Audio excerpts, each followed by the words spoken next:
Hello hi welcome back. അപ്പം ഞാനും നിങ്ങളൊക്കെ കണ്ടതുപോലെ തന്നെ ഞാനും ഒരു വീഡിയോ കണ്ടിട്ടുണ്ടായിരുന്നു.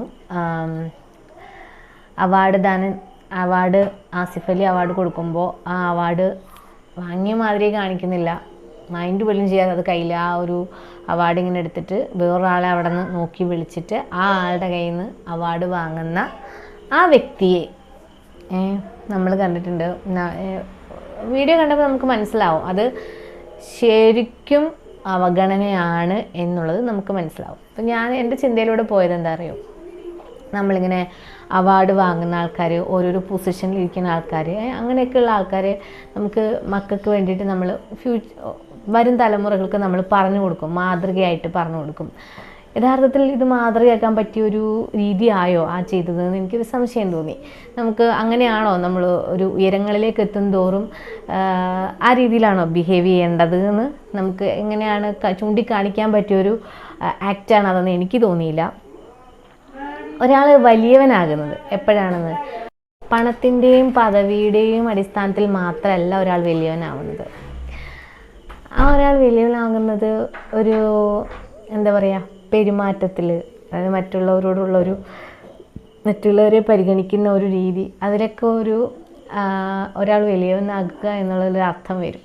ഓക്കെ, അപ്പോൾ എനിക്ക് ഭയങ്കരമായിട്ട് ആ വീഡിയോ കണ്ടപ്പം ഭയങ്കര നെഗറ്റീവ് അടിച്ചു.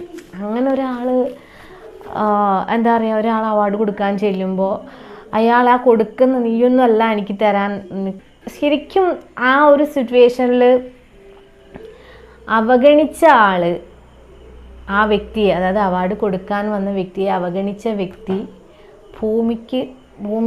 ഭൂമിയെക്കാട്ടി നിലം പതിച്ചു പോയി എന്ന് എനിക്ക് തോന്നി. എന്നാൽ അവഗണിക്കപ്പെട്ട ആൾ പെട്ടെന്നൊരു സ്മൈലോടുകൂടി അദ്ദേഹം എന്താ പറയുക, ഒരുപാട് ഉയരങ്ങളിലേക്ക് പോവുകയാണ് ചെയ്തത്. അതാണ് ചിലരുടെ പെരുമാറ്റം കൊണ്ട് വളരെ വളരെ വളരെ ഉന്നതിയിലേക്ക് എത്തും. ചിലരിപ്പോൾ എന്തൊക്കെ തന്നെ ഉണ്ടെന്ന് പറഞ്ഞാലും ചില പെരുമാറ്റങ്ങൾ അവരുടെ ആ ഒരു എന്താ പറയുക, നിശ്ചയിക്കുമെന്ന് പറയില്ലേ ചില കാര്യങ്ങൾ. അതാണ് എനിക്ക് തോന്നിയത്. ചില ആൾക്കാർ അങ്ങനെയാണ്, എന്താ പറയുക, അഹങ്കാരം നമുക്ക് ഫീൽ ചെയ്യുന്ന കാര്യമാണ്, നമ്മൾ കണ്ടു കഴിഞ്ഞാൽ നമുക്ക് ഫീൽ ചെയ്യുന്ന കാര്യമാണ് ഞാൻ പറയുന്നത്. അഹങ്കാരം തലയ്ക്ക് പിടിച്ചു കഴിഞ്ഞാൽ കാണുന്നത് എന്താണെന്നോ ചെയ്യുന്നത് എന്താണെന്നോ ചിലർക്ക് തിരിച്ചറിയില്ല എന്നുള്ളതാണ് എനിക്ക് ഫീൽ ചെയ്തത്. അത് കണ്ടപ്പോൾ വളരെ വിഷമം തോന്നി. ഒരു മാതൃകയൊക്കെ ആയിട്ട് മറ്റുള്ളവരുടെ മുന്നിൽ നല്ലപോലെ നിൽക്കേണ്ട ആൾക്കാർ, ഇത്രയധികം എക്സ്പീരിയൻസ് ഉള്ള ആൾക്കാർ ഇങ്ങനെയൊക്കെ ബിഹേവ് ചെയ്യുമ്പോൾ ഒരാൾ എങ്ങനെയാണ് നമുക്ക് മുന്നിൽ നിൽക്കുന്ന ഒരു മനുഷ്യനാണല്ലോ, അവർക്ക് അവരുടേതായ വ്യക്തിത്വം ഉണ്ട്, പിന്നെ എന്തടിസ്ഥാനത്തിലാണ് യോഗ്യരല്ല എന്നുള്ള രീതിയിൽ ആ ഒരു തോട്ട് എങ്ങനെ വന്നിട്ടുണ്ടാവായിരിക്കും, എന്തുകൊണ്ടായിരിക്കും അങ്ങനെ ആക്ട് ചെയ്തിട്ടുണ്ടാവുക. പിന്നീട് ഇപ്പോൾ അദ്ദേഹം കുറേ ന്യായീകരിക്കുന്നുണ്ട്. കണ്ട വ്യക്തികൾ, നമ്മൾ കണ്ട കാര്യം പിന്നീട് അത് മാറ്റി എത്രയൊക്കെ പറഞ്ഞാലും നമുക്ക് കണ്ട കണ്ണിനെ നമുക്ക് മറയ്ക്കാൻ പറ്റില്ലല്ലോ. അപ്പോൾ വളരെ സങ്കടമായിപ്പോയി. അപ്പോൾ അതിനെക്കുറിച്ച് അത്ര തന്നെ പറയാനുള്ളൂ. എന്തായാലും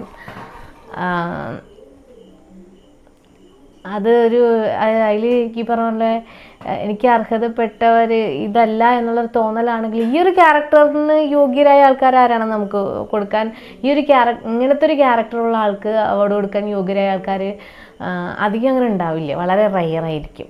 പിന്നെ ആ സമയത്ത് അദ്ദേഹം വിളിച്ചൊരു വ്യക്തി വന്നെടുത്ത് വെച്ചാൽ ആ സമയത്ത് വിളിക്കുമ്പോൾ ആ വന്ന വ്യക്തിയുടെ മാന്യതയാണ് ആ വിളിക്കുന്നു. അപ്പോൾ നമ്മൾ രണ്ടുപേരോട് സംസാരിക്കുമ്പോൾ നമ്മളൊരാൾ കേൾക്കാൻ നിൽക്കുന്നു വെച്ചാൽ ആ കേൾക്കാൻ നിൽക്കുന്ന ആളുടെ മാന്യതയാണ് നമ്മളെ റെസ്പെക്റ്റ് ചെയ്യുന്നതും, അത് അയാളുടെ ക്വാളിറ്റിയാണ്, അല്ലാതെ നമ്മൾ പറയുന്ന ആളുടെ ക്വാളിറ്റി ആവണമെന്നില്ല. അതേപോലെ അദ്ദേഹം വിളിച്ചപ്പോൾ മറ്റാൾ വന്നിട്ട് അത് വീണ്ടും കൊടുത്തത് ആ വന്ന ആളുടെ വിളിച്ചപ്പോൾ ചെല്ലുക എന്നുള്ള ആ ഒരു ക്വാളിറ്റിയാണ്, ഈ ആളെ മനസ്സ് വിഷമിപ്പിക്കേണ്ട എന്നുള്ള മറ്റേ വ്യക്തിയുടെ ക്വാളിറ്റിയാണ്. അത് നമുക്കിപ്പോൾ ഒന്നും അയാളെ കുറ്റപ്പെടുത്താനൊന്നും നമുക്ക് സാധ്യമല്ല. അതായത് ഒരാൾ അവാർഡ് തന്നപ്പോൾ ആ അവാർഡ് വാങ്ങാതെ നിന്ന ആ വ്യക്തിയുടെ പിന്നെ എന്താ പറയുക, ഒരു മോശം പ്രവൃത്തിയായിപ്പോയി എന്ന് എനിക്ക് പറയാനുള്ളൂ.